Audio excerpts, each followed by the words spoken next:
Edizione della sera del nostro audiogiornale del 28 novembre 2020.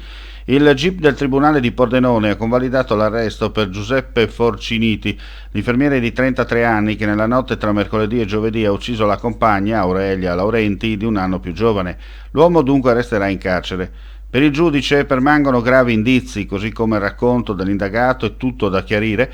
Questa decisione era naturalmente prevista, ha fatto sapere l'avvocato Ernesto De Toni, e il lavoro difensivo, subito iniziato, è volto a fare chiarezza su ogni circostanza che ha portato Giuseppe a compiere questo gesto.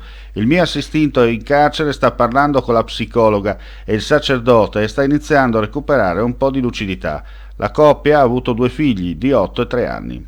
Nel corso del periodo del 23 novembre al 28 novembre in Friuli Venezia Giulia sono stati rilevati 1184 nuovi contagi su 9453 tamponi eseguiti.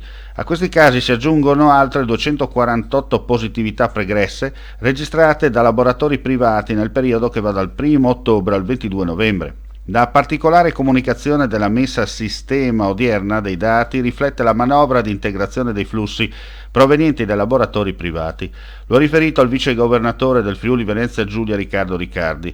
Le persone risultate positive al virus in regione dall'inizio della pandemia ammontano in tutto a 29.395, di cui 7.069 a Trieste, 12.806 a Udine, 5.546 a Pordenone e 3.618 a Gorizia, alle quali si aggiungono 356 persone da fuori regione. I casi attuali di infezione risultano essere 14.345, scendono invece a 53 i pazienti in cura in terapia intensiva, mentre sono 604 ricoverati in altri reparti. I decessi, oggi 25, complessivamente ammontano a 801, con la seguente suddivisione territoriale: 300 a Trieste, 299 a Udine, 173 a Pordenone e 36 a Gorizia.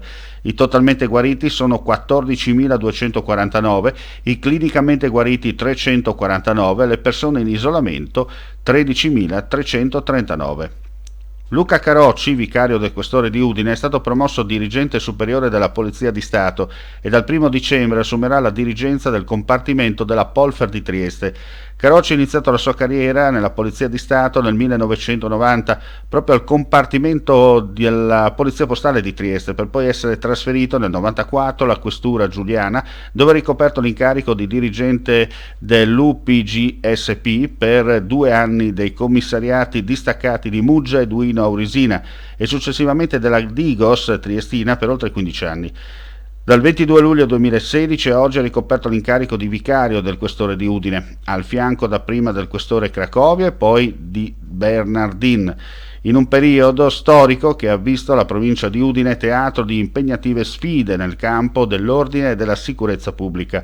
Nell'ultimo anno, contraddistinto dal diffondersi della pandemia da Covid-19, ha contribuito alla riorganizzazione di uffici e servizi interni della Questura per garantire la continuità degli stessi e il puntuale svolgimento dell'attività istituzionale al servizio dei cittadini e dei suoi collaboratori.